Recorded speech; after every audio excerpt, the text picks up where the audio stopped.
दोस्तों जय आरसीएम। मैं हूं जेपी रावत, आरसीएम लीडर। दोस्तों आज की इस वीडियो में मैं आपको आरसीएम हरित संजीवनी के बारे में जानकारी दूंगा। अधिकतर लोग पूछते हैं कि आरसीएम हरित संजीवनी दवाई के बारे में बताएं, आरसीएम हरित संजीवनी खाद के बारे में बताएं। दोस्तों आरसीएम हरित संजीवनी ना खाद है ना दवाई है। जी हाँ दोस्तों, ना दवा है ना खाद है। तो फिर आरसीएम हरित संजीवनी क्या है, आप जानने के लिए उत्सुक होंगे। हाँ दोस्तों, आरसीएम हरित संजीवनी क्या है आज मैं यही बताऊंगा कि आरसीएम हरित संजीवनी फसल के ऊपर क्या काम करती है, क्या इसके फायदे हैं, क्या इसकी विशेषताएं हैं, इसका इस्तेमाल कैसे करना है और आरसीएम हरित संजीवनी ही इस्तेमाल क्यों करना है। आरसीएम हरित संजीवनी भारतीय किसानों के लिए एक वरदान है और यह भारतीय किसानों के लिए आरसीएम के माध्यम से पूरे भारत में उपलब्ध कराई जा रही है। दोस्तों यह इजराइल तकनीक पर आधारित 4 तरफा एक उपचार पद्धति है जिसमें सबसे पहला पैकेट स्टेज नंबर 1 होता है, जो दोस्तों 250 ग्राम का होता है और 1 एकड़ भूमि के लिए पर्याप्त होता है। इसे हम जब फसल जमीन में जब बीज बोते हैं उससे पहले ही जब खेत को तैयार कर रहे होते हैं तो मिट्टी में डालना होता है। दोस्तों इसका बहुत शानदार रिजल्ट होता है। इसका जमीन में ये रसायन के अघुलनशील घटकों को घोल देता है और दोस्तों जमीन को भुरभुरी बनाता है। ये 250 ग्राम का पैकेट है, 1 एकड़ भूमि के लिए पर्याप्त है। इसको दोस्तों खेत में किस तरह से हमें डालना है, आइए दोस्त और अच्छे से समझते हैं कि इसको हम खेत में कैसे इस्तेमाल करना है। 1 एकड़ भूमि में इस्तेमाल किस तरह से इसको करें। दोस्तों हम यूरिया, डीएपी या कोई भी खाद ले सकते हैं। पैकेट को दोस्तों हमको निकालना है और उसको काटना है। काट के उसमें से जो सामग्री निकलेगी उसे हमें यूरिया, डीएपी या जो भी खाद है हमारे पास, या हम सूखी मिट्टी ले सकते हैं। मिट्टी 25-30 किलो मिट्टी ले सकते हैं या हम ड्रिप इरिगेशन के माध्यम से भी इसको डाल सकते हैं और मिट्टी में मिला के डालें तो और बेटर है। और इस तरह से डालना है दोस्तों, जैसे कि खेत में, खाली खेत में हम इस तरह से इसको डाल रहे हैं। ये आप देख रहे हैं, ये चित्र में जो डाल रहे हैं महाशय, इस तरह से हमें इसको डालना है। और दोस्तों डालने के बाद हमें इसमें क्या करना है, खेत में पानी देना है। पानी देना अत्यंत जरूरी है क्योंकि पानी देने के बाद ही ये एक्टिव होता है। क्योंकि दोस्तों ये एक सोयल कंडीशन है और सोयल कंडीशन बंजर भूमि को उपजाऊ बनाने के लिए किसान भाई अलग से मार्केट से खरीदते हैं, जो पानी देने से ही भूमि पर एक्टिवली कार्य करता है। क्योंकि जो बंजर भूमि यूरिया डीएपी डाल के हो गई है, क्योंकि दोस्तों विकसित देशों में जो यूरिया डीएपी इस्तेमाल किया जाता है वहाँ पेट्रोलियम कैरियर से निर्मित किया जाता है, जो वायुमंडल में उड़ जाता है और जमीन को नुकसान नहीं पहुँचाता है। लेकिन भारत में जो यूरिया डीएपी रासायनिक खाद निर्माण होता है वह सिंथेटिक प्लास्टिक पॉलीमर कैरियर से निर्माण होता है। दोस्तों जब हम यूरिया खाद खरीदने जाते हैं तो आपने देखा होगा कि यूरिया पे लिखा रहता है 46% नाइट्रोजन, तो 54 किलो क्या है दोस्तों, सिंथेटिक प्लास्टिक पॉलीमर कैरियर होता है। सुपर में भी दोस्तों 16% सुपर, 84 किलो वही कैरियर होता है। पोटास में भी दोस्तों 60% पोटास, 40 किलो वही प्लास्टिक पॉलीमर कैरियर सिंथेटिक होता है। भारत में रासायनिक खाद दोस्तों ऐसे बनता है, इसको समझते हैं। रासायनिक खाद में आवश्यक मात्रा में जीवन द्रव्य तथा उन्हें जमीन में पहुंचाने वाले कैरियर होते हैं। यह कैरियर इस तरह होने चाहिए जो जमीन में जाकर स्वयं नष्ट हो जाएं, मगर वास्तविकता में दोस्तों यह अघुलनशील होते हैं। इन्हीं अघुलनशील घटकों को हम यूरिया डीएपी के माध्यम से 1970 से डाल रहे हैं और हजारों किलो डाल चुके हैं जमीन पर, और देसी गोबर की खाद डालना बंद कर दी है। लेकिन दोस्तों आरसीएम हरित संजीवनी प्रक्रिया नंबर 1 में 4 ट्रॉली गोबर की खाद के बराबर हुमस होता है, जो जमीन में मौजूद अघुलनशील घटकों को दोबारा से घुलकर जमीन को भुरभुरा बनाता है।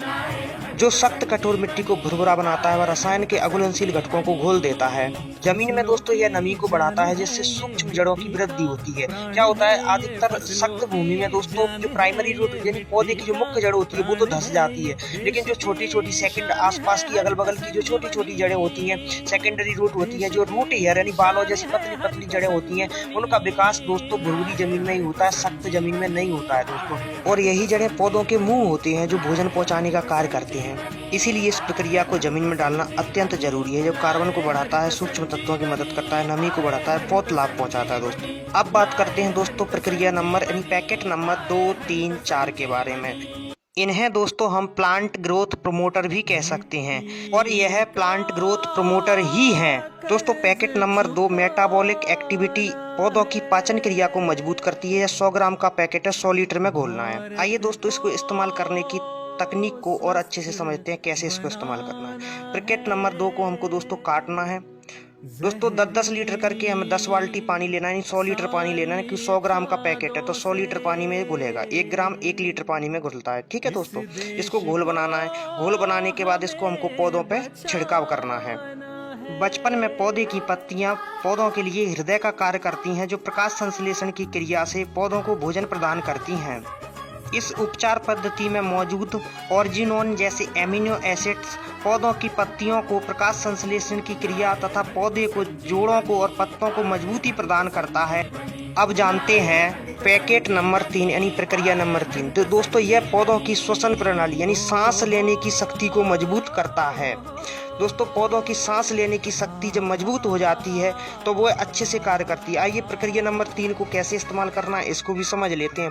दोस्तों ये भी 1 ग्राम 1 लीटर पानी के अनुपात में इसको छिड़काव करेंगे, यानी ये 150 ग्राम का पैकेट है तो 150 लीटर पानी यानी 15-15 लीटर की 10 बाल्टियों में इसमें घोल बनाना है और इसका छिड़काव पौधों पर करना है। इन छिड़काव वाले पैकेटों के अंदर दोस्तों ऑर्जिनिन जैसे एमिनो एसिड्स हैं, जो प्रक्रिया नंबर 3, 2 के अंदर 4 के अंदर हैं। पैकेट नंबर 3 के स्प्रे से शाखाएं मजबूत होती हैं, मादा फूलों की संख्या अधिक आती है, पौधों में जवानी यानी जो हार्मोन्स हैं उनके वो जवानी वाले वो हार्मोन्स मजबूत करता है, यौवन शक्ति को बढ़ाता है। जो हम खाद देते हैं उन खाद को अच्छे से ग्रहण भोजन कर सके पौधे, इस तरह से नाइट्रोजन वगैरह जो भी हम देते हैं पौधों को वो अच्छे से एक्सेप्ट कर सके, वो शक्ति को बढ़ाता है। फसल में कार्बन डाइऑक्साइड नाइट्रोजन को अच्छे से संतुलित मात्रा में ग्रहण करने की शक्ति बढ़ाता है। फसल की प्रतिकूल परिस्थिति में फूल पत्तों को थमने की क्षमता बढ़ाता है, जिससे दोस्तों फसल मजबूत बनती है। अब बात करते हैं दोस्तों उपचार पद्धति 4 के बारे यानी पैकेट नंबर 4 के बारे में, जो पौधों को पोषण की उपलब्धता प्रदान करता है, न्यूट्रिशन एबिलिटी प्रदान करता है। दोस्तों इसको कैसे इस्तेमाल करना है आइए इसको भी समझ लेते हैं। दोस्तों इसको भी उसी की तरह काटना है और काट के इसको भी पानी में घोल बनाना है। यह 250 ग्राम का पैकेट है तो 250 लीटर पानी में 1 ग्राम 1 लीटर के हिसाब से इसका घोल बनेगा और इसको आपको पौधों पे इसका भी दोस्तों छिड़काव करना है। स्प्रे से पत्तों और फूलों को संतुलित अंध तत्व देने में मदद मिलती है। फल तथा दोस्तों फलों की संतुलित वृद्धि होती है। फल में ज्यादा से ज्यादा फूलों का रूपांतरण फलों में होता है। फल दोस्तों जल्दी और प्राकृतिक रूप से पकते हैं। तो हम देखते हैं कई पौधों में जो फल लगे होते हैं ऊपर वाले फल छोटे रह जाते हैं और नीचे वाले बड़े बड़े, क्योंकि नीचे वालों को भोजन पर्याप्त मात्रा में मिलता है, ऊपर तक वो पहुंच नहीं पाता है। लेकिन इसके उपयोग से ऊपर एवं पूरे पौधे में प्रत्येक फल तक समान रूप से भोजन पहुंचता है, इसीलिए न्यूट्रिशन पहुंचता है। इसीलिए दोस्तों सारे के सारे फल एक जैसे समान मजबूत इससे बनते। फल में पानी और वृद्धि के बीच संतुलन भी बनाता है। फलों की संख्या तथा दर्जा बढ़ाने की उपचार प्रक्रिया है। इसके उपयोग से दोस्तों जड़ें अच्छे से भोजन को ग्रहण करके पौधों तक पहुंचाती हैं, फलों तक पहुंचाती हैं और फल सारे के सारे फल एक समान बनते हैं, बड़े बनते हैं, चमकदार बनते हैं। पौधा मजबूत रहता है, हवा से गिरता नहीं है, पानी को झेल लेता है और पानी से वो है नीचे नहीं गिरता है। दोस्तों पौधा मजबूत होता है, अच्छे से खड़ा रहता है, अच्छी पकड़ उसकी मजबूत हो जाती है, फल अच्छे से लगते हैं, चमकदार अच्छे फल आते हैं। और जब ये फल बहुत मजबूत होते हैं, अच्छे होते हैं तो अच्छे से ये खाने में भी स्वादिष्ट होते हैं और बिकते हैं तो किसान को भी अच्छा लाभ पहुंचाते हैं। दोस्तों यह प्रक्रिया नंबर 4 का काम है। इसलिए दोस्तों आरसीएम हरित संजीवनी प्रक्रिया नंबर 1, 2, 3, 4 का इस्तेमाल करना है, स्वयं भी करना है, किसानों को करवाना है, खुशहाल किसान की जिंदगी बनाना है। अब बात करते हैं प्रक्रिया नंबर 1 को इस्तेमाल करने के बाद दूसरी प्रक्रिया नंबर, तीसरी प्रक्रिया नंबर, चौथी का इस्तेमाल करते समय कितने दिनों का अंतर रखना है।